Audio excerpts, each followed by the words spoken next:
hello everyone Radhe Krishna जय जगन्नाथ तो lunch पे प्रिपरेशन चली तो कौन बनइबू लास्ट भाविलु शाग टे नहीं आसिक घाट बनइब शाशु बाहरी पड़ू शाग तोड़ापी छात को शाग टे नहीं गलु ये आउ गोटे शाग होता ताहिरू भी टे तोड़िक नहीं पलैलु एटा कि शाग मुझे जानी नहीं आसिक भल भाव बाछा बाछी करदेलु घाट बनईलु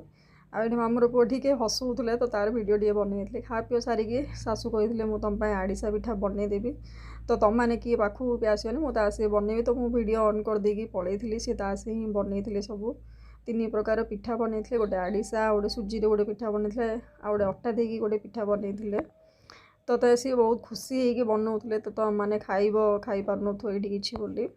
तो बहुत वर्ष है खाई नी तो बहुत ही टेस्टी बनी से खुशी खुशी होगी बनाऊे मो मना करी ठिया होनी देह भी भल ना